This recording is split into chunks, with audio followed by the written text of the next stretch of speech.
Vamos a continuar con estos ciclos de conferencias sobre Max Weber. El primer día tuvimos a Alfonso López. Alfonso Peláez. Es que estando aquí arriba me impresiona mucho todo. Me impresiona mucho y se ve todo de otra manera.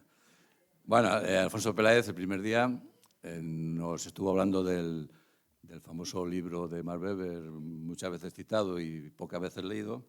Luego estuvo el anterior martes José Luis Villacañas, hablándonos de Max Weber a nivel de todo su libro que tiene editado. Y hoy nos acompaña para cerrar el ciclo Antonio García Santesmases, que, bueno, como todos me imagino que sabréis, es doctor en filosofía y catedrático de filosofía moral y política de la UNED. Fue diputado a Cortes por Madrid por el PSOE en el año, yo ya no me acuerdo qué año, 96. Bueno, se afilió al Partido Socialista en el año 1976, integrándose en lo que en aquella época se denominaba Frente Cultural, donde conoció a Ignacio Sotelo, y me imagino que hablaríais de Max Weber en aquellos momentos, ¿no? Porque Sotelo era muy weberiano, ¿no? Fue fundador de la corriente izquierda socialista y para más, el que quiera conocer más un poco su biografía, hemos puesto en la página del colectivo un artículo que se publicó en la revista cultural El Cuaderno y hace la entrevista a Pablo Batalla, Cueto, que es, curiosamente, dirige una revista que se llama Quemarropa, que es la revista que se hace en Gijón en el Festival de Novela Negra. Entonces, esta entrevista que le hacen a Antonio, esa entrevista que le hacen a Antonio en esa revista, aparte del conocimiento que se puede tener de la figura de Antonio, es muy interesante porque de alguna forma es una vida, los que tenemos ya una cierta edad, pues es una vida muy paralela, ¿no? Compartida, por así decirlo. Bueno, tiene bastantes libros, voy a citar algunos de ellos. Uno sobre Luis Gómez Llorente, Educación Pública y Socialismo, Repensar la izquierda, Ética, Política y Utopía. La conferencia es Ética Política y no hemos puesto Utopía, pero podríamos también. Tiene otro libro que no le conocía, que es El Cuerpo Deseado, Reflexiones. No, ese es de mi hija. Ese es de tu hija. Ah, por eso, ¿ves? Ya decía yo, no, por eso, yo al mirar ahí, yo digo, pues no me suena a mí este libro de Santesmases, ¿no? Pero yo digo, O sea, que ese no te lo tenía y aparte que no lo había leído. Bueno, pues mira, sabiendo que es de tu hija, pues ya lo veremos, ¿no? Pero bueno, que es curioso, ¿no? Porque además el apellido Santesmases, pues bueno, pues puede ser motivo de confusión de alguna forma, ¿no? Tienes reflexiones sobre el agnosticismo, marxismo y Estado, que fue la tesina que hiciste cuando la tesis, ¿no? Historia, Memoria y Futuro, sobre Nicolás Redondo. Peleando a la contra, es un libro en el que relata todas las vicisitudes de Izquierda Socialista, que ha sido publicado recientemente por la editorial Pablo Iglesias. No, pero ese yo solo hago el prólogo, ¿eh? Ah, bueno, ya, pues sí, sí. Guillermo León. Sí, pero bueno, que sí, pero que es muy interesante y entonces ahí participas en ese libro con el prólogo y bueno, y ahí como integrante fundamental de Izquierda Socialista, eso no lo puedes negar. Bueno, Fe y Política y A Hombros de Gigantes y tal. Bueno, luego colabora a muchas revistas, Revista Sistema, Revista Leviatán, Letra Internacional, El Ciervo, Revista de Investigación y Letras, de una revista que es de Cádiz. Bueno, es un intelectual de primera línea y te damos las gracias por venir aquí a San Lorenzo y esperemos que nos guste a todos tu disertación sobre ética política, en el sentido de que tú, de alguna forma, eres profesor de ética y político. O sea, que yo creo que das ahí el punto clave para hablar de estas cosas. Así que cuando quieras, Antonio. Muchas gracias. ¿Aquí? ¿Así? ¿Se oye bien así? Sí. Bueno, primero agradecer a mi gran amigo Félix, que verdaderamente con una constancia enorme Estábamos comentando ahora antes de entrar cuándo había sido la última vez y yo le he dicho, yo creo que fue antes de la COVID cuando estuve, queríamos haber hecho precisamente un homenaje a Fernando Morán, que murió poco antes de que estallara la COVID, en el mes de febrero, y en marzo ya empezó la COVID y empezó todo aquello, y teníamos la idea, porque él pues había vivido tiempo en el Escorial y tenía, bueno, o sea que, pero bueno, todo esto de la COVID fue rompiendo todo, incluso hubo que parar las actividades frenéticas de Félix en aquel momento, y ya los libros que íbamos sacando, etc. Cuando me dijo lo de que Weber, pues hombre, tengo que confesar que lo hice, acepté por Ignacio Sotelo, precisamente. No tanto porque, claro, no es un autor que haya frecuentado como otros autores que irán saliendo en la exposición o como los autores que están en mi tesis doctoral sobre marxismo y Estado, que prologó precisamente Ignacio Sotelo en el Centro de Estudios Constitucionales, y gracias a él también se publicó, y gracias a Elías Díaz, pero sí que me impresionó mucho ver encarnado en alguien como era Ignacio el tema de Weber, por eso saldrá mucho en esta exposición de esta noche, precisamente por lo que era la vivencia de mi generación, que era durante el final del franquismo. Yo terminé la carrera en filosofía, pues entregué la tesina el día antes de morir Franco, el 19 de noviembre, el 20 murió y ya se leyó el 12 de diciembre, por lo tanto era una carrera universitaria hecha dentro de lo que había sido todavía la dictadura, los últimos momentos, pues haber sido delegado estudiantil entonces en el 74-75 y todos aquellos acontecimientos, ¿no? Claro, al haber estudiado también sociología, pues siempre había sido Weber un autor atractivo, en fin, había en aquella época pues bastantes libros, las etapas del pensamiento sociológico de Raymond Aron, por ejemplo, se manejaba, el de Zeilting, Ideología y Teoría Sociológica, y de alguna forma Weber para nosotros aparecía como contrapunto a Marx. Y voy a empezar un poco con este punto para ver por qué Weber se ha convertido en un clásico, en un referente del pensamiento social, pensamiento político, la teoría sociológica. Si uno piensa cuando Weber muere, en 1920, pocos meses antes había dado la conferencia, una de las conferencias que le hizo más famoso, la vocación del científico por un lado, la vocación del político por otro. ¿Qué Alemania es aquella? Bueno, pues es una Alemania, claro, que ha vivido el final de la guerra, de la Gran Guerra que se llamaba entonces, que está viviendo lo que llamaba Keynes las consecuencias económicas de la paz, lo que son los acuerdos de Versalles, y bueno, toda la vivencia de que de alguna forma en 1914 pues había terminado una época, había terminado un mundo.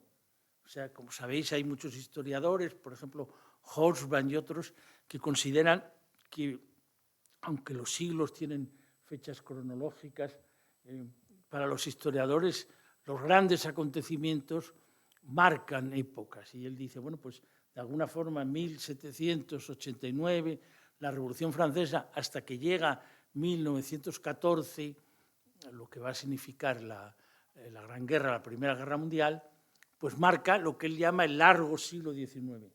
Y después, sin embargo, a partir del 14 de la guerra, a partir de la Revolución de Octubre, el 89, la caída del muro de Berlín y la caída de los países comunistas, es lo que llama el corto siglo XX.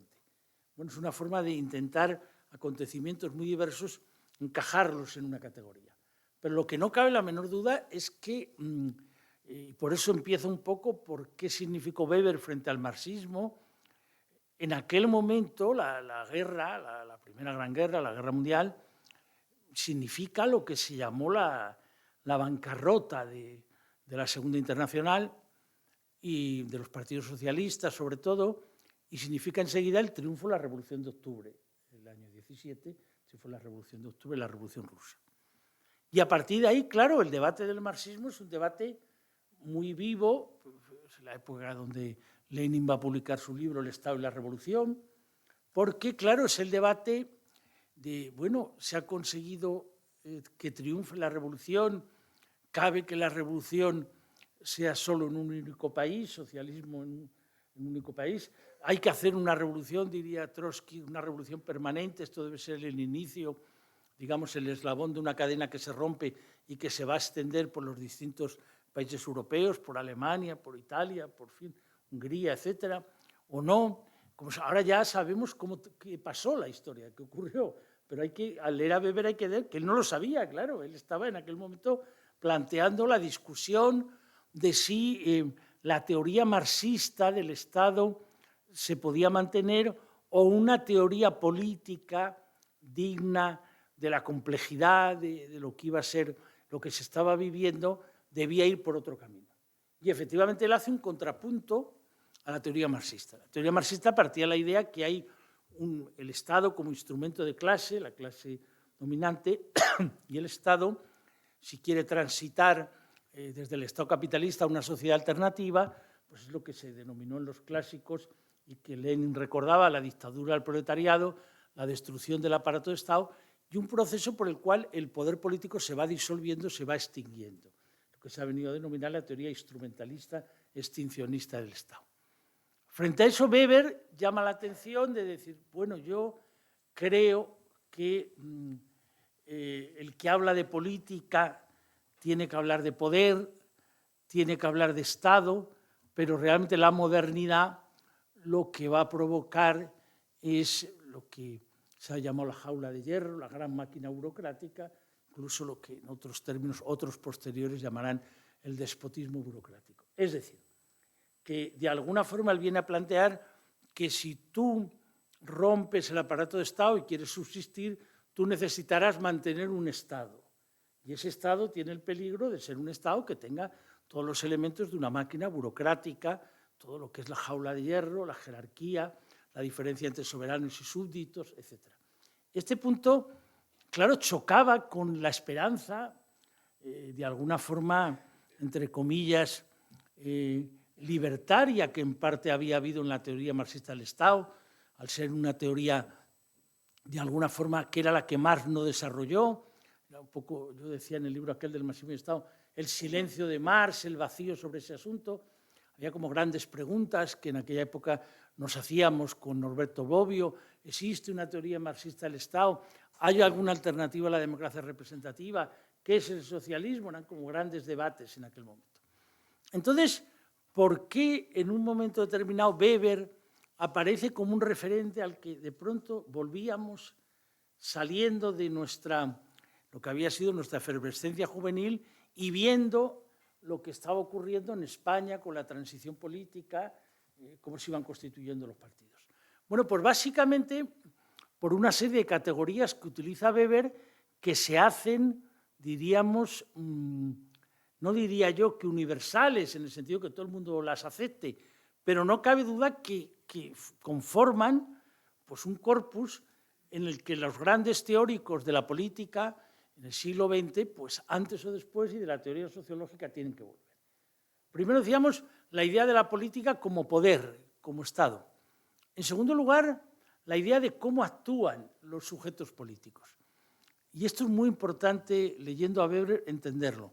Claro, Weber dice, vamos a ver, hay una teoría clásica de la democracia, la teoría de Rousseau, la teoría de Kant, la teoría que de alguna forma viene a plantear que hay una soberanía de la nación, una soberanía del pueblo, una soberanía que implica que mediante un proceso también de democracia deliberativa se puede llegar a alcanzar una voluntad general. Entonces Weber, y después Schumpeter lo insistirá mucho en Capitalismo, Socialismo y Democracia, dice no, la democracia competitiva de partidos, tal como funciona, no es el gobierno, dice él, del pueblo, es el gobierno del político. ¿Qué entiende por el gobierno del político? Es decir, el ciudadano lo que se le llama es a poder elegir entre líderes políticos que compiten entre sí, pero que lleva un momento en que esos líderes que compiten tienen que buscar el acuerdo, la adhesión de las masas y para eso necesitan una máquina electoral potente. Claro, la idea de la importancia del liderazgo, de la importancia del partido como máquina electoral, alguna referencia haré al final, vista la experiencia del 15M y la experiencia de Podemos, que también apareció ese debate weberiano otra vez, la idea de si hay un líder, qué tiene que ser el líder, qué es la máquina electoral.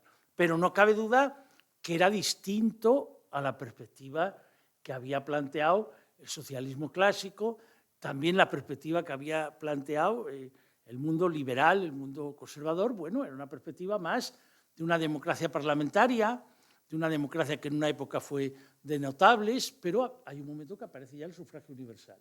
Entonces la pregunta es esta pregunta que aterraba a los liberales, decir, bueno, pero si votan todos y votan también los que no tienen recursos, ¿cuánto va a durar el capitalismo?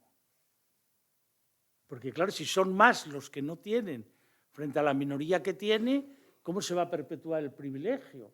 Y entonces ahí empieza la idea que Weber va mostrando, que es la idea que tuvo pues, con otros autores, con Pareto, con Michels, con Gaetano Mosca, tuvo una gran importancia. El que habla de política, dice, él tiene que hablar de organización, no es posible la política es una organización. El que habla de organización tiene que hablar de oligarquía, de una minoría que es la que en un momento determinado toma las decisiones. Y entonces dice Weber, pero ese tipo de máquina, por perfecta que sea, necesita algo para animar, para seducir a las masas. Y es donde él va a emplear el término carisma, el líder carismático. O sea, el líder carismático es el líder que logra atraer. Tiene una gran importancia vincular su teoría a la legitimidad. La legitimidad es, hay una legitimidad tradicional y después hay una legitimidad carismática. Pues también hay una legitimidad legal, formal, burocrática. Pero, de alguna forma, el líder es el que tiene que atraer. Y ahí le decía, bueno, pero esto tiene más que ver con Estados Unidos, con la democracia americana, porque, claro, por ejemplo, pues la experiencia del Parlamento británico con la idea de la corona hacía que tú no elegías directamente, elegías a un Parlamento que es a su vez el que elige después el primer ministro, por el modelo también español, ¿no? Monarquía parlamentaria. Dice, bueno, pero claro, hay una deriva presidencialista incluso en esas perspectivas.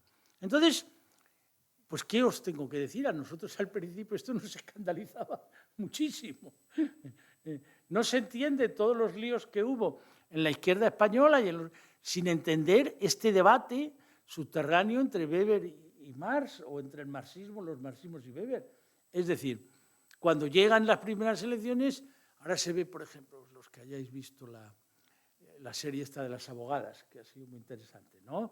Pues todo el drama que van explicando, la situación, momentos verdaderamente terribles, ¿no? Sobre todo para Lola, ¿no? Para Lola González, que cuando muere Ruano y cuando Enrique Ruano y cuando después los abogados de Atocha, han pasado solo 7 o 8 años, fue una cosa dramática, pero la cosa de cómo va la perspectiva y tal. Bueno, recordaréis que termina la serie en el momento en que ya se han producido, ella está en el hospital, ella logra sobrevivir y La Habana, cuando han legalizado el Partido Comunista y cuando ya va a haber elecciones, ¿no? Entonces, hay un momento donde efectivamente se partía la idea, había como una incógnita en España enorme en aquel momento. ¿Y qué va a pasar en España? ¿Qué sistema de partidos se va a dar? ¿Será un sistema como el italiano, que habrá partido comunista fuerte, un partido democristiano? Por ejemplo, cuando se ve esas escenas de las abogadas se ve muy bien, ¿no? Porque se ve, por ejemplo, a Ruy Jiménez, que era la democracia cristiana y el hombre a la vez estaba pues, con los del 1001 y estaba con Sauquillo, que estaba en la ORT, o sea, esa cultura que se daba, ¿no? Y de pronto, pues, llegan aquellas elecciones y pues, la sorpresa viene de que, de alguna manera, pues, los que creían que representaban lo que llamaban aquel concepto la mayoría natural de los españoles, Fraga, pues, tiene menos votos, menos diputados que el Partido Comunista. Claro, se quedaron completamente... ¿Pero esto cómo es posible? Ellos que tenían la idea de que ellos representaban eso, bueno, pues había producido un desplazamiento de voto muy grande hacia la UCD, ellos no tenían ese apoyo. Y, bueno, después tampoco la democracia cristiana de Ruy Jiménez tuvo ni siquiera un diputado, que mira que el hombre había luchado y había combatido, pues el electorado no se lo dio, y en el campo de la izquierda, un partido socialista joven es el que tiene el 30 frente al 10. Entonces, en aquel momento se hace un debate muy weberiano, en el fondo. ¿Qué ha contado más? ¿La cultura de los partidos o el papel de los líderes? Entonces ahí, por ejemplo, se decía, bueno, pues la sociedad española ha planteado que haya líderes, que los líderes tengan en ese momento ese papel, y por ejemplo, líderes que sean jóvenes, que no recuerden el pasado. Suárez era joven frente a Fraga, Felipe era joven frente a Carrillo, líderes que dieran bien en la cosa televisiva, y bueno, pues todo eso hace una idea, y que bueno, pues la importancia de las técnicas electorales. Entonces, todo esto uno iba diciendo, caray, pues esto es un poco la teoría elitista de la democracia de Weber, la teoría que Weber de la competencia por el liderazgo político. Weber había insistido mucho en ese punto. Y efectivamente ahí había una cierta idea de que el partido que quiere tal, pues es un partido que debe intentar atrapar votos de los distintos sectores, lo que se llamará catch-all party, partido que atrapa de todos lugares, para tener una máquina electoral atractiva y para tener éxito electoral. Y eso incluso, por ejemplo, Ignacio, muy weberiano, pues decía, porque no se puede tomar en serio, solo se toma en serio cuando un partido realmente aspira al gobierno, aspira al poder. Esta era una parte que tenía esa discusión, ¿no? Claro, eso planteaba un problema, de nuevo weberiano, un problema fuerte, y que Weber planteó en lo de la vocación del político, sobre todo, un texto precioso que se ha repetido años y años, se ha releído, y que yo ponía a mis alumnos en los exámenes de filosofía política, ponía el texto de Weber, que es el famoso tema de la tensión entre la ética de la convicción y la ética de la responsabilidad.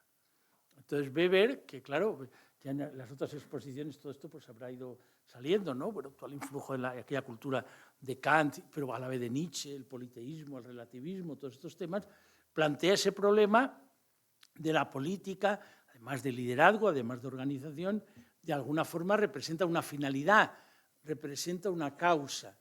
¿Qué lugar deben tener las convicciones en el líder político? ¿Qué lugar deben también tener en el elector?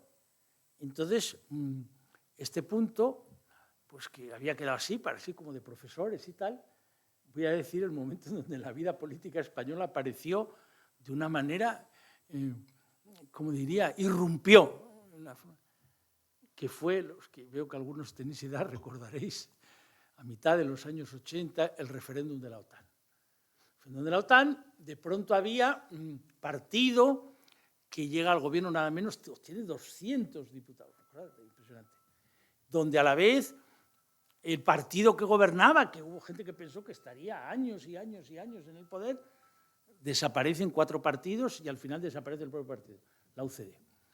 Donde el Partido Comunista no solo no avanza, sino se quedan 4 diputados. Y en todos ha ido una excepción, claro, el País Vasco no hay, el PNV sigue teniendo y Cataluña Convergencia tiene. Pero hay una distancia tan grande entre el partido mayoritario, el partido de la oposición, el PSOE frente al PP, que el PP de Fraga, que claro, es casi 200-100, o sea, una cosa muy difícil de repetir. Y entonces en esa circunstancia, bueno, pues empiezan las decisiones, las discusiones, lo que había que hacer, pues el tema de la reconversión industrial, pues el tema de las pensiones, pues el tema de la ley de educación, pues el tema del aborto, pues en fin, todos los 3 supuestos de despenalización, en fin, muchos temas. El tema de las autonomías, porque salió la sentencia de la LOAPA, pero había como una promesa que no se sabía qué hacer con ella, con la que el PSOE había ganado. El PSOE había dicho, con lo mismo que entramos en la OTAN, saldremos de la OTAN. De entrada se podía entender, por el momento no, o de ninguna manera. La palabra de entrada es muy ambigua. Tú puedes decir, ¿vas a hablar de entrada? No. ¿Qué quiere decir de entrada? De ninguna manera, o más o menos. Todavía una ambigüedad, lo llamaban ambigüedad calculada. Y entonces iba pasando el tiempo, se empezó a decir que al final no habría referéndum y tal, y al final, bueno, pues deciden convocar el referéndum. Y aquí que de pronto aparece Weber. ¿Por qué aparece Weber? Porque de pronto se plantea el problema de qué hay que hacer con las promesas que uno hace para llegar a alcanzar una mayoría electoral. Si el designio del político es promesas cualesquiera para ganar, pero después olvidarse. O, por el contrario, mantenerlas, aunque pueda tener consecuencias perniciosas. Y eso fue una discusión muy fuerte, porque, claro, empezó a haber manifiestos en los periódicos, había grandes movilizaciones, porque en España no nos olvidemos que a diferencia del tema de Europa, que hubo unanimidad en el Parlamento, el tema de la OTAN, que generaba una gran división, estaba el tema de las bases militares, estaba el tema del apoyo a la dictadura de Franco por parte de los Estados Unidos, es decir, que no había esa retórica de guerra fría que había en otros países. Estados Unidos es el que nos ha apoyado, Estados Unidos es el que nos ha liberado, está en los cementerios, cuando pues, qué sé yo, uno va a Luxemburgo, cuando sea la cantidad de muertos norteamericanos, la guerra, el recuerdo de la Primera Guerra, de la Segunda Guerra y tal, sino que había la idea de decir, bueno, pero sí, pero en España uno apoya a la dictadura y tal. Entonces, ¿por qué aparece Weber? Porque entonces algunos dicen, hay que mantener a rajatabla la promesa, y otros dicen no. Y entonces es el que en este momento, cuando Felipe González le explica a alguien, hay que decirlo de Weber, dice, no, yo me atengo a una ética de la responsabilidad. ¿Qué quería decir eso? Yo me atengo a que las consecuencias y que uno debe valorar, uno no solo debe funcionar con sus principios, sino debe funcionar con las consecuencias. ¿Cuáles eran las consecuencias? Entonces ahí de pronto se abrió un conjunto de cosas, como ocurre con los referéndum, donde de pronto la gente estaba diciendo, Dios mío, ¿esto cómo va a acabar? Porque de pronto se decía que si se salía de la OTAN pues iba a haber un problema con Marruecos y con Ceuta y Melilla, que de pronto otros decían que entonces no íbamos a incorporarnos a Europa, cuando ya de hecho habíamos dado los pasos. Otros decían que era imposible una política de defensa que no fuera que fuera neutralista, es decir, que no fuera un ejército ni franquista ni atlantista. En fin, había argumentos que se empleaban con los miedos y tal. Y entonces era toda responsabilidad. Entonces recuerdo en este tema de Weber que de pronto pues los intelectuales se movieron mucho en ese tema. Entonces se movió mucho el gran maestro de la ética española, que era José Luis Aranguren. José Luis Aranguren había escrito un libro que se llamaba Ética y Política. Un libro que había aparecido a mitad de los años 60, no sé, 62, 63, aparecieron unos artículos, y en aquel libro Aranguren decía que había como varios modelos en la relación entre ética y política. Y él ponía por lo menos 4. Veremos en qué momento aparece Weber. El primer modelo, él decía, es el de, bueno, pues el realismo político máximo, decía, por ejemplo, Maquiavelo. Un país no se gobierna con padres nuestros, aquí la ética no tiene nada que intervenir, la política es una ciencia autónoma, la política trata del poder, trata de cómo se conquista el poder y cómo se conserva el poder. Aquí no procede tener otro tipo de argumentos teológicos y morales que lo único que hacen es desconocer cuál es el funcionamiento real de la política. El que quiere entrar en la política debe aceptar o digamos, tiene que hacer el pacto con el diablo, que diría después, y si no, que no lo haga. Segundo modelo. Había un modelo también de moralismo, es decir, no, hombre, si tú quieres ser un hombre honesto, un hombre honrado, no se te ocurre acercarte a la política es una actividad verdaderamente llena de oscuridad, llena de elementos completamente de corrupción, completamente, no, olvídese, si usted quiere mantener. Claro, Aranguren hábilmente, inteligentemente decía, bueno, cuidado con los dos modelos, porque, por ejemplo, él decía, el modelo, decir, yo no intervengo es que entonces al no intervenir dejo hacer, pero también en ese sentido soy responsable. Entonces recordaba aquellas frases que después se hicieron famosas de Martin Luther King y de otros, no hay nada que haya sido más grave que cuando ocurre una catástrofe que los buenos que no quisieron hacer nada. Cuidado con eso, con ese argumento. O cuidado con eso de decir que yo le dejo autonomía completa al político para que él actúe según le parezca, sin tener ni la cortapisa del derecho, sino en la instancia de la moral. Pero él ponía entonces que había otros dos ejemplos, otros dos modelos. Uno que él llamaba la imposibilidad trágica. Él decía, hay momentos en que es lo contrario. Y yo, viendo esto que ocurre con Gaza y con Israel, me impresiona mucho esto de la imposibilidad trágica. Visto lo que dicen algunos palestinos y tal, ¿no? Te dicen, bueno, realmente esto, y te lo digo yo, decía el otro día uno en una entrevista a La Vanguardia, te lo digo yo, realmente esto al final, la única salida que tiene es la violencia. Y te lo digo yo que lo he estado toda la vida combatiendo. Porque ha sido tal la brutalidad que hemos sufrido que no tengo argumentos para impedir eso, para parar esto, cuando la gente joven me dice que va a actuar de esta manera. Bueno, de alguna forma esto es un poco lo de la imposibilidad trágica. No es solo que tengo que intervenir, porque si no intervengo, pasivamente permito que haya, pues lo que sea, la invasión de mi país o el terrorismo de un dictador, o sea, un poco la vuelta a la idea del tiranicidio, sino que al hacerlo me voy a ver en una situación donde mis manos van a quedar manchadas.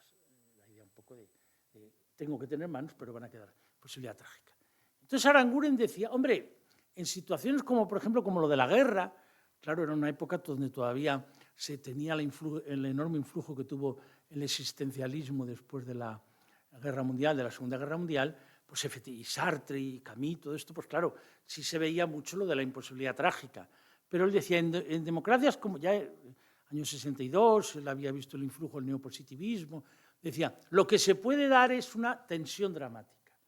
Y es la que él va a utilizar en ese debate. Aranguren le iban diciendo muchos, hombre, pero profesor, diga usted que al final, por un acto de responsabilidad, hay que decir que sí a la OTAN. Y él decía, no. Él mantenía el no. Pero, hombre, sea usted responsable. Y entonces él decía, sí, precisamente porque lo soy. Soy responsable, digo que no. Y mantengo el no, y creo que ellos tienen otro margen de maniobra, tienen otras posibilidades. Y si no, digo a decir en unos artículos que lean a Maquiavelo. Pero hubo una posición de un discípulo de Aranguren, que era Javier Muguerza. Entonces, había, en fin, el Ateneo nos convocó a un acto, y para mí es un poco, cuando lo recuerdo, duro, porque claro, han fallecido todos los que estaban en la mesa, estas cosas. Cuando uno ha vivido desde muy joven con gente de más edad y se van yendo, te vas quedando más solo, ¿no? Pero en aquel momento decidieron, pues los grupos contra la OTAN y tal, dijeron, vamos a hacer un acto, y trajeron nada menos que al gran historiador británico Edward Thompson, un historiador, un prestigio impresionante, que había en los últimos años, sobre todo, trabajado el tema del despliegue de los uromisiles, de la carrera de armamentos, había metido la categoría que le llamaba exterminismo y tal. Y bueno, pues había tenido una gran fuerza en los movimientos por la paz, movimientos por el desarme nuclear. Entonces era la gran figura que iba a estar aquella tarde en el Ateneo. También iba a estar Carlos París, que había escrito un libro, Crisis de la civilización nuclear. También Toni Domènech, que era discípulo de Manuel Sacristán, que había fallecido unos meses antes, pero que tenían una revista, mientras tanto, que había sido muy, muy activa en estos temas de la paz, de la carrera de armamentos. Y entonces invitaron también a Javier Muguerza y me invitaron a mí porque era el que había estado, sobre todo, el que había representado la posición del no a la OTAN en el Congreso del PSOE. Y yo me acuerdo aquello, por lo de Weber, porque íbamos allí, pues, por ejemplo, Domènech explicaba cosas así del tema de las estrategias militares, de las técnicas militares y tal. Y bueno, otros iba explicando, París el tema de la civilización nuclear, hombre, Thompson el que menos, porque claro, tienes que traducir, perdía un poco de fuerza. Pero de pronto Javier Muguerza hace una intervención donde venía a decir, miren, efectivamente son muchas los manifiestos que van apareciendo, las reflexiones que van apareciendo, diciendo que nos espera un mundo terrible si decimos que no a la OTAN. Podemos perder esto, dice, un mundo tremendo. Pero la posición del hombre moral es que él debe atenerse a sus convicciones. La ética de la responsabilidad acaba siendo un subterfugio del realismo político más oportunista y, por tanto, el hombre moral debe decir fiat justicia, aunque el mundo perezca. A mí, como persona que estaba mucho más cerca de la ética de la responsabilidad, intentaba argumentar por qué sí se podía decir que no, a pesar de todo, teniendo en cuenta las consecuencias, me parecía que aquello era completamente desproporcionado y para el público estaba encantado. Yo le decía a Muguerza, has logrado el efecto político mayor, porque una parte del público salía como diciendo, fiat justicia pereat mundo, aunque el mundo perezca, votaremos que no. Efectivamente era un tipo de público como el que suele existir, esta cosa de los ateneos, clases medias, ilustradas, más o menos intelectuales. Curiosamente, sin embargo, lo que nos hizo reflexionar de qué había ocurrido en el referéndum fue que una vez que Fraga había optado por la abstención y que no participar, en ese momento es cuando Felipe González y Guerra Estor dicen ¿quién gestiona el no? La gente empieza a asustarse y empieza entonces a producirse un triunfo que se dio sobre todo en las zonas obreras. Las zonas obreras fueron las que votaron más que a la OTAN a mantener a Felipe González. Y por tanto allí ya se mezcló, como suele ocurrir en el tema de los referéndums, el liderazgo personal, las consecuencias, la responsabilidad, en fin, como veis, una cosa extraordinariamente weberiana. Entonces, para entender esas categorías, recuerdo muchísimo aquellas discusiones, ¿no?, con Ignacio Sotelo. Pero bueno, entonces, ¿cómo funciona? Porque otro que utilizó muchísimo las categorías weberianas fue Ferlosio. Ferlosio también escribió artículos donde estaba lo de la ética de la convicción, la ética de la responsabilidad, y él, que había sido el que había denunciado más todo el aparato y los argumentos a favor de la maquinaria militar, es el que después dice que por ética de la responsabilidad hay que apoyar. Y él, me acuerdo una vez que me lo encontré en la residencia de estudiantes, iba andando y me agarra así y me dice, como hablaba Ferlosio, ¿me perdonas? Es que te tengo una voz así, como cabrón, me perdonas, me decía así, con una voz impresionante. O sea que es algo que conmovió extraordinariamente a todo el mundo y ahí tuvo una gran importancia las categorías weberianas. ¿Cuándo vuelve a aparecer dando un salto de nuevo el tema weberiano? Pues ahora lo podemos discutir después en el coloquio. Pues fijaros, es curioso, ¿no?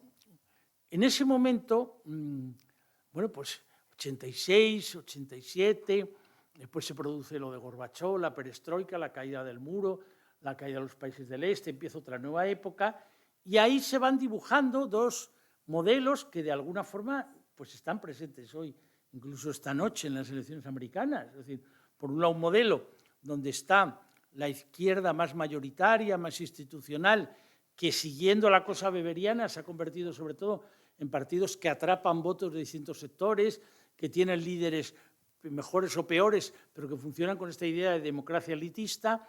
Y por otro lado, la aparición de nuevas fuerzas políticas, que es, bueno, pues en el caso de Alemania sobre todo fue frente a los socialdemócratas el Partido de los Verdes. Después ya cuando se produce la caída del muro ya aparece también Die Linke en la izquierda, etcétera, pero al principio fue sobre todo el Partido de los Verdes como dar otro tipo de valores. Y a la vez, sin embargo, los partidos conservadores, partidos católicos, los partidos democristianos, los partidos populares van perdiendo fuerza o no tienen la que tenían, aunque mantienen, pues importante, ¿no?, con Kohl y después con Merkel, y van apareciendo elementos de lo que ahora es pues Alternativa por Alemania. Entonces ahí aparece como dos perspectivas, dos bloques, o sea, hay después la nueva política. Pero ¿por qué me interesaba traer lo de Weber cuando vuelve a darse el debate con una enorme relevancia? Ahí ya no es tanto por el problema ético, de ética y política, de la tensión entre la convicción y la responsabilidad, esa frase tan bonita de Weber, ¿no?, que dice en un momento determinado, los que dicen que no, que la política es una cosa puramente de convicciones, no se dan cuenta que eso puede conducir al fanatismo, pero los que creen que es una cosa puramente de intereses no se dan cuenta hasta qué punto el político realmente sensible llega a un momento determinado que dice, y él recuerda lo de Lutero, no puedo más y aquí me detengo. No puedo más, es decir, no puedo, ya esto es infringir mis principios a un nivel que no puedo, y prefiero retirarme, ¿no? Entonces, bueno, pues toda esa vivencia que fue muy fuerte, sin embargo, sí que hay un punto que me interesaría comentar antes de que después entremos en el debate. Pasó el tiempo, pasó las cosas, se vivieron muchísimas cosas, y está aquí que de pronto este Weber que habíamos tenido en nuestras lecturas, este Weber que de pronto yo miraba cada año poniendo lo del político y el científico, el texto en los exámenes, este Weber que de pronto aparecía, el propio Ignacio no llegó nunca a escribir el libro, yo decía, pero ¿por qué no lo va a escribir, ya lo publican? Pues es que claro, me decía, es que esto de, claro, escribo esto, pero claro, son dos públicos, porque Weber, escribí yo para Weber, para alemanes, es como, pues, ¿cómo te digo yo? Pues como alguien que quiere hacer algo nuevo sobre Machado siempre en español. Se han publicado tantas cosas que no hay originalidad. Y si no, me cuesta mucho sacar de la cultura alemana, hacerlo, bueno, pero tiene una cantidad enorme de artículos interesantísimos sobre esta reflexión. Weber también lo tiene Muguerza, lo tiene también Salvador Ginero, o sea que influyó mucho. Pero de pronto vuelve a aparecer en un momento que es con la aparición de nuevas formaciones políticas. Y curiosamente vuelve a aparecer él en la tumba diría Weber. ¿Y por qué ha vuelto a aparecer ahora? Pues aparece después del 15M. Porque, claro, después del 15M se produce el fenómeno de, bueno, toda la perspectiva de lo que significa aquel momento donde de pronto, pues, con todo lo que había sido el gobierno de Zapatero y todos los odios que había suscitado, que todavía siguen hoy, con la memoria histórica y con el Estatuto de Cataluña, con la retirada de las tropas, con el matrimonio homosexual, etcétera, pero de pronto irrumpe la crisis del 2007, del 2008, se produce aquel giro en el 2010, eso que el hombre ha intentado explicar en el libro del dilema, tiene que ir ahí al Parlamento, de pronto dice, pero bueno, tengo que defender aquí todo lo contrario de lo que he defendido hasta ahora, esa imagen que él dice que en aquel momento la secretaria le está pasando el discurso y se pone a llorar. Había sido mi secretaria durante todo el tiempo y cuando le voy dictando me mira como diciendo, pero ¿cómo vas a defender esto? Pero si esto es lo contrario. Entonces se pone a llorar. Y entonces aparece que, a diferencia de los años 80 y 90, donde los sindicatos lograron canalizar mucho el malestar, pues eso ya no funciona, el 1 de mayo no tiene. Y de pronto, pues como sabéis, aquel 15 de mayo del 2011, pues aparece una gente que se va a la Puerta del Sol, se quedan en la Puerta del Sol y vuelven al día siguiente, sigue todas aquellas acampadas, se extiende por el país y aparece, bueno, pues una nueva generación que es, digamos, su momento fundacional, ¿no? Igual que la generación que hoy tiene ya 80, 82 años, recuerda los 50 años del Congreso de Surense, de Felipe y Guerrero, pues estos recuerdan esto porque fue el momento que ellos empezaron a hacer política. Y entonces ahí empieza oiga, pues si ustedes no protesten, yo lo que no quiero, como decía Esperanza Aguirre, no protesten, no vale solo con protestar, preséntense a elecciones. Entonces, efectivamente, ellos llega un momento que se presentan a elecciones. Y entonces, claro, Weber, yo diría, Weber hubiera disfrutado de decir, bueno, pero vamos a ver, yo decía lo del carisma, pero no me imaginé tanto como para que en la papeleta apareciera la cara del candidato. Entonces la cara del candidato aparece, no se había dado nunca, pero aparece la cara del candidato de aquellas europeas con Iglesias que llega a tener 5 diputados. El que vea la película, que ahora es interesantísima de ver, la película que hizo León de Aranoa, Política, Manual de Instrucciones, verá que todos estos temas vuelven a aparecer. O sea, aparece la película, aparece el momento que tiene eso, aparece cuando van las asambleas de lo que llaman el Vista Alegre I, y aparece que si tiene que haber, tema muy weberiano, un liderazgo personalizado en alguien, ellos van a decir el macho alfa, o si tiene que ser un liderazgo compartido, un liderazgo plural, un liderazgo colectivo, vamos, colectivo en el sentido por lo menos de compartido entre 5 o 6 líderes. Entonces aparece la frase ahí en la película donde de pronto pues algunos salen diciendo que no quieren más. Entonces Iglesias dice, esto es lo que sería a lo mejor para Rajoy y para tal, yo no me puedo enfrentar si no tengo el apoyo, si no tengo, ya estaba Pedro Sánchez entonces, había ganado las primarias, entonces, tenemos que concentrar, tenemos que personalizar en alguien.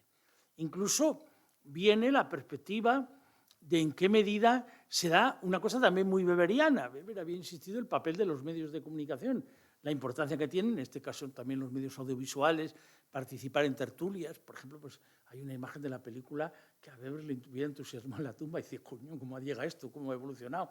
Cuando de pronto van entrando en los despachos y de pronto Iglesias dice, pero aquí ¿dónde voy a poner los libros? Porque aquello todos son máquinas informáticas, no hay, o sea, es una idea de completamente tener gente liberada, que conozca bien las redes, que funcionen las redes, que vaya a todos los medios de comunicación, incluso a los que son más de derecha, que se haga así presente.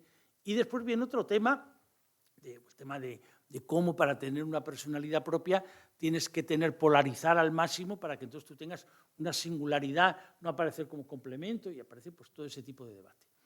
Eso plantea un problema para la teoría de la democracia muy fuerte y es, además, y le pasa también al Partido Socialista francés, le ha pasado, y le pasa al Partido Socialista español y a otros partidos, que es el tema de las primarias. De nuevo ahí, Weber diría, pero vamos a ver, si somos soberanos solo el día que elegimos al líder, las primarias es la cosa mejor del mundo, porque tú extiendes, pero claro, la cultura que venían de esos partidos, tanto de los de derecha con el tema de la relación con las iglesias, como los de izquierda con la relación con los sindicatos, era que era muy importante la elaboración colectiva de la voluntad.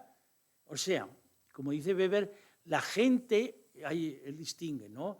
Hay gente que seguir al líder le provoca una satisfacción tan grande que nunca ninguna idea abstracta tendrá la capacidad que tiene del seguimiento personal de un líder.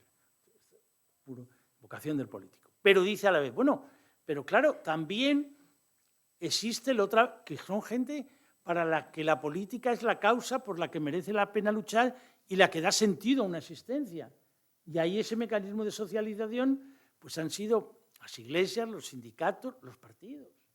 Entonces, si los partidos no tienen, además de ser máquina electoral, una capacidad de recrear su identidad, recrear su memoria, ¿qué lugar tiene? Y por tanto ahí es uno de los problemas que hay, es muy weberiano. Por tanto ahí, ¿por qué Weber podemos decir que es un clásico? Pues un clásico, entendemos a alguien que con las categorías que ha utilizado nos ayudan a interpretar el presente. Por ejemplo, ¿por qué decimos que Ortega es un clásico o es nuestro clásico? Bueno, pues yo también en la experiencia universidad lo he visto, ¿no? Puse una asignatura de máster sobre pensamiento político español y al principio la gente pues hacía otros autores, pero ya cuando vino el problema del Estatuto de Cataluña, lo que pedían sobre todo era Ortega y Azaña.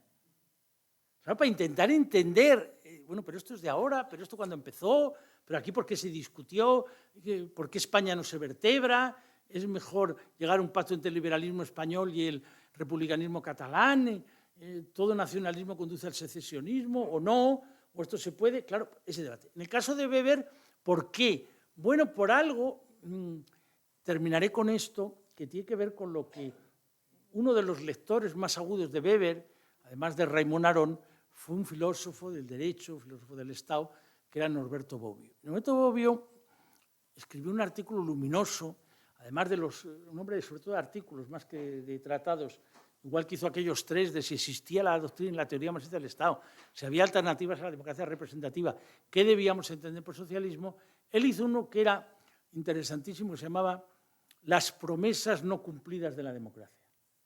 Entonces él decía, la teoría democrática, y ahí lo llevaba más allá de Weber, aunque partía de Weber, citaba a Weber, ¿no? Decía, pues la teoría democrática, la que vive en Rousseau, la que vive en Kant, la que vive en el contrato social, parte de la idea de una búsqueda cooperativa, de la verdad, una búsqueda que llegue a alcanzar bueno, pues ese tipo de voluntad general que está más allá que la voluntad, la suma de las voluntades particulares, etc.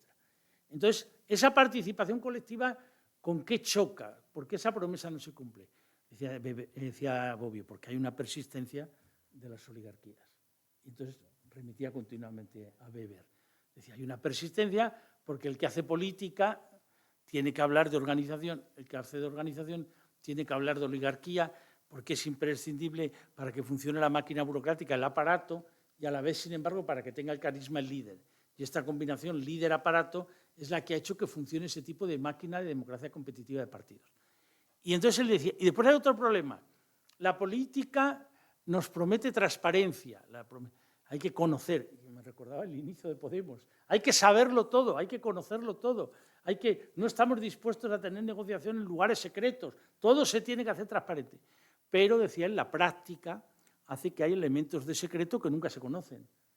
Entonces, por ejemplo, si a nosotros nos dijeran, por ejemplo, alguien, imagínense que dentro de unos años alguien investigara y nos dijera, bueno, ahora les voy a explicar a ustedes qué pasó realmente con Marruecos. Ahora solo sabemos que una cosa que el Parlamento español aprobaba por unanimidad, yo fui testigo como diputado de Exteriores, que era que hasta que no hubiera un referéndum sobre el Sáhara no era posibilidad, que había que mantener ese derecho del pueblo saharaui refrendado por Naciones Unidas y avalado por todo el Parlamento español, y de pronto todo esto cambia, la doctrina. Entonces, ¿qué presión se hizo sobre Marruecos? ¿Qué tenía que ver con Ceuta y Melilla? ¿Qué ocurría en relación a la pesca o en relación al terrorismo? ¿Qué elementos conocemos y qué elementos no conocemos de secreto? ¿Cuál es la zona que se reserva en un momento determinado el poder político y no cuenta frente a la FINA, cuando nosotros tenemos que votar o tenemos que opinar que no tenemos ni de lejos todos los datos? Y Bobbio también planteaba pues, otros problemas vinculados fundamentalmente a la pervivencia de los intereses grupales, vinculados a las corporaciones frente al interés general. Pero el tema del secreto y la transparencia y el tema de lo que significa la persistencia de las oligarquías remitía mucho a esa lectura weberiana. Por tanto, cuando decimos un clásico, decimos, claro, hay gente que, y aquí hay una diferencia, termino con esto, con la idea que se tenga de filosofía. Gente de filosofía, yo por ejemplo lo he visto en mi facultad durante años y he visto que, por ejemplo, había profesores de enseñanza, de secundaria o de tal, que estaban entusiasmados con esa idea. Por ejemplo, el que la simbolizaba, el que la encarnaba, el mejor que simbolizaba, era Lledó. Lledó la encarnaba al máximo. que era la idea de la filosofía como algo que de alguna forma transita desde Platón hasta ahora, desde Aristóteles hasta ahora. Entonces tú lees los clásicos y de alguna forma encuentras una inspiración en ellos, también a través de la educación, para ver la palabra, para ver cómo ha evolucionado. Eso es una, y hay gente, pues, por ejemplo, hay muchos profesores de filosofía de secundaria que cuando les decían entre la historia de la filosofía que se daba en COU o después en segundo de bachillerato y la filosofía que daban para todos, decían, no, la del COU, la historia de la filosofía, porque era la que les permitía, bueno, pues recrearse en una nueva página de Platón o de Aristóteles o de Kant o de Rousseau, etc. Hay otra forma de entenderlo, que es que la filosofía, a partir de Hegel ha terminado el último sistema, ya no puede tener esa capacidad sistemática y entonces la filosofía tiene que dialogar con la ciencia. ¿Con qué ciencia? Bueno, pues, por ejemplo, en este caso concreto, con la aparición de la teoría política, de la ciencia política, de la sociología o la teoría sociológica. Si tú estás en esta segunda posición, evidentemente hay clásicos que están a caballo entre la sociología, la ciencia política, la teoría del Estado, la teoría del derecho, que son de alguna forma nuestros clásicos, entre los cuales naturalmente pues está Carl Schmitt, o está Hermann Heller, o está Kelsen, está Weber. Está Weber. Y está Weber porque lo explicó mejor que nadie, y con esto termino, os recomiendo, si tenéis tiempo que lo leáis, las memorias de Raymond Aron. Raymond Aron lo explica muy bien. Dice, yo estaba educado en la doctrina sociológica de Durkheim, decía él, que era la que funcionaba en Francia. Durkheim era un hombre importantísimo por lo que ellos habían vivido, por el tema de crear una moral laica, por el tema que habían vivido, lo del caso Dreyfus, el tema del antisemitismo, el de la cuestión judía, cómo se constituía una república, etc. Y era muy importante en ese punto cómo tenía que la sociología como elemento que tenía que darse cuenta que tenía que, en fin, contribuir a fundar esa moral frente a lo que era la anomia. Yo con eso, de pronto, cuando empecé a ver, fui a Alemania y me empecé a preocupar. Dije, ¿pero aquí qué es lo que está pasando? Weimar, se caen los grandes partidos, aparece un nuevo liderazgo. ¿Este liderazgo de dónde viene?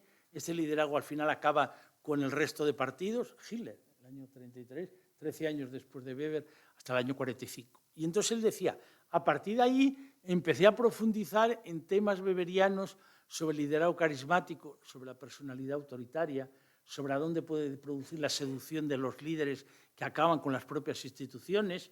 Estaba ya también lo de Mussolini. Por tanto, ahí hay gente que lo ha interpretado, en qué medida él fue precursor para interpretar lo que podía ocurrir, el peligro que tuviera ese tipo de liderazgos. O sea, estamos esta noche temblando, ¿no?, con lo de Trump, que pueda ganar. O sea, ese apunto cuando te dicen, bueno, ¿y esto cómo puede ocurrir? Pero sin llevarlo ahí y llevándolo a los elementos posteriores, es verdad que son estos autores que hacen algo que después vivimos pues, con Kennedy, por ejemplo, frente a Nixon, vivimos con Willy Brandt, o sea, vivimos ese tipo de líderes que lograban encarnar. Después hay otros líderes distintos, por ejemplo, pues Merkel o Pujol o tal, gente que ha tenido una capacidad de liderazgo, de carisma. ¿Cómo es ese tipo de carisma? Entonces eso ayuda mucho a interpretar la realidad social, la realidad política. ¿Es Weber, además de un intérprete, como él diría, de un científico de la política, alguien que defienda una política específica? Mucho menos. ¿Es Weber alguien que defienda, pues como sería, digamos, un intelectual volcado a defender? No, esto no. Para esto Weber no te sirve.